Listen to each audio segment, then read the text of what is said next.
Syria sama Atta segala macam. Aku nggak tahu sama sekali. Tapi gimana sih melihat itu pihak yang tidak bertanggung jawab? Nggak tahu. Aku nggak tahu dan itu tidak benar ya. Oh, Kalau gitu-gitu biasanya sih kita ketawain aja sih soalnya maksudnya kamu iseng sekali ya.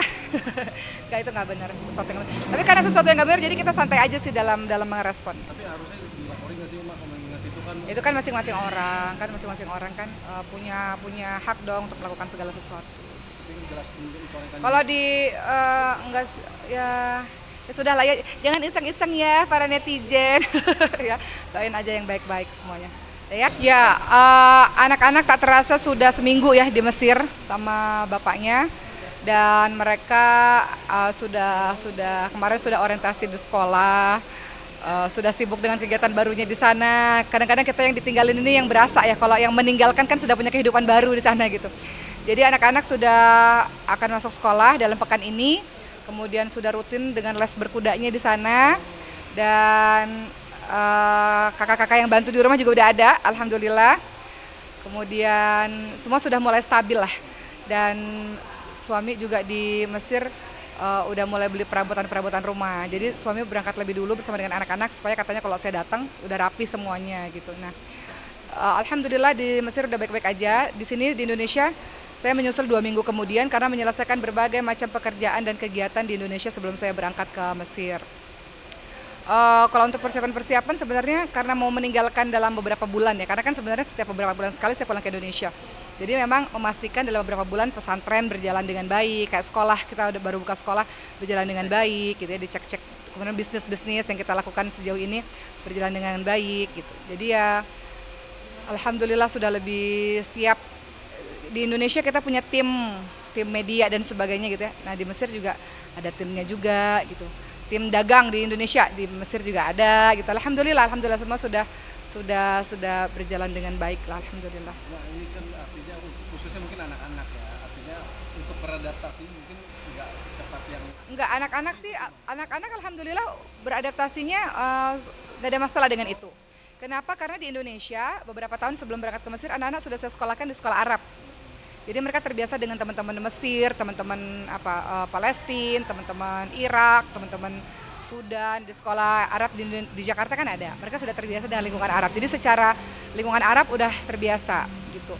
Kemudian untuk Mesir sendiri karena sebetulnya sebelum kita pindah dari tahun-tahun sebelumnya kita memang sering bolak-balik ke Mesir gitu. Jadi kayak tahun-tahun sebelumnya sebulan ketika liburan kita ke Mesir untuk adaptasi pengenalan dulu. Jadi ke Mesir itu bukan pertama kali bagi anak-anak. Jadi dia sudah lihat kondisinya di jalanan tuh orang-orang kayak gimana, terus siapa yang akan mendampingi mereka. Kita juga ada pesantren tahfiz di Mesir juga kan, ada cabangnya. Jadi untuk secara adaptasi mereka nggak kesulitan, alhamdulillah dengan itu. Mereka menganggap sama aja Indonesia dengan Mesir. Gitu. Untuk suasana lingkungan segala macam dan kegiatan bermainnya dan Iya. itu gimana? Kalau di lingkungan karena kita tinggal satu gedung dengan kakak-kakak santri dari pesantren kita. Jadi kita punya cabang rumah Quran di Mesir, cabang dari Indonesia. Itu satu gedung itu kakak-kakak santri semua sebenarnya. Jadi mereka tinggal sama kakak-kakak santri satu gedung, satu rumah lah istilahnya. Jadi nggak terlalu ngerasa asing ya karena banyak kakak-kakaknya kan. Setelah itu kalau sekolah memang sekolah Arab ya. Tapi mereka juga terbiasa dengan lingkungan Arab kan, jadi bukan sesuatu hal yang baru. Toh di sekolahnya mereka itu bahasa Arab dan bahasa Inggris. Jadi walaupun saat ini masih struggle ya dengan bahasa Arab ya, tapi insya Allah nggak ada kendala yang berarti. Dan saya memutuskan kenapa membawa anak-anak dari usia dini, dari usia kecil, supaya nggak susah. Karena seperti Ibrahim dia masuk kelas 1 SD, ya dia belajar dari awal, jadi nggak terlalu susah gitu. Khadijah juga kelas 2 SD, Maryam juga kelas 3 SD. Jadi usia-usia kecil itu agak lebih mudah. Karena kalau udah kelas 4 SD itu lebih berat. Jadi pihak sekolah juga mengatakan udah kelas 4 SD itu memang udah lebih berat, pelajarannya udah lebih tinggi gitu. Makanya saya memaksakan diri menyengajakan untuk pindahnya di anak-anak usia kecil supaya lebih mudah dalam beradaptasi, mudah dalam bahasa. Target besar dari Mas sendiri untuk anak-anak apa sih? Target besar kalau Maryam dari kecil dia katanya memang pengen jadi ustazah kan. Sehingga saya pikir alangkah lebih baik kalau dari kecil dia menguasai bahasa Arab dengan fasih dari kecil. Sebagaimana kalau saya belajar dari kisah-kisah para ulama di zaman dulu, dari kecil memang mereka sudah berhijrah ke tempat belajar yang dituju gitu. Jadi kayak saya kan baru belajarnya terlambat ya, di usia yang besar baru belajarnya terlambat gitu. Jadi saya pikir alangkah lebih baik dari kecil berada di tanah Arab supaya dia bisa meraih ilmunya lebih lebih banyak gitu. Kalau Maria memang sekolah di Azhar, otomatis dia memang cita-citanya mau di bidang agama ya, pasti arahnya ke agama terus gitu. Makanya disekolahkan di sekolah Azhar. Kalau Khadijah dan Ibrahim, mereka memang cita-citanya lebih aku pengen jadi pembisnis, cita-cita ini ya, cita-cita duniawi gitu ya. Akhirnya diarahkan sekolahnya, sekolah yang bisa memfasilitasi apa yang mereka inginkan gitu. Karena mereka mengatakan kuliahnya maunya di tempat yang lain. Jadi kita fasilitasi gimana caranya supaya untuk menuju ke jenjang kuliah dari kecilnya itu udah terarah di mana sekolahnya gitu. Untuk rumah ini, rumah di Indonesia sendiri nanti dikosongkan atau gimana? Rumah di Indonesia masih ada Sulaiman dan babanya di rumah. Dan rumah saya itu kan juga dipakai untuk ngajinya santri-santri ya.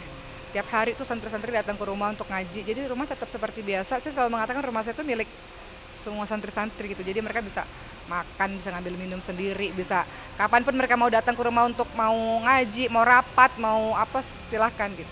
Jadi rumahnya ya terbuka untuk para santri-santri untuk melakukan berbagai macam kegiatan. Sendiri gimana sih waktunya sampai detik ini, sampai saat ini, akhirnya mungkin satu persatu impian atau cita-cita itu terwujud? Sebenarnya kan kita hidup ini punya ini ya, punya target ya. Dan kita ingin setiap hari lebih baik daripada hari-hari sebelumnya. Terkhusus untuk saya pribadi, saya urgent bagi saya untuk pendidikan. Bukan berarti di Indonesia nggak baik, di Indonesia baik, Masya Allah, kita udah banyak banget sekolah-sekolah bagus, hebat, Masya Allah. Cuman saya merasa untuk mendekatkan anak khususnya ya dalam bidang agama, memang lebih baik langsung ke tanah Arab, langsung berguru kepada masyaikhnya gitu. Dan kita tidak bisa memungkiri bahwa wilayah Mesir itu dekat untuk bisa kemana-mana gitu, jangkauannya lebih dekat. Kalau ke berbagai macam tempat, 2 jam naik pesawat udah sampai ke negara mana, 2 jam naik pesawat udah sampai ke negara mana gitu.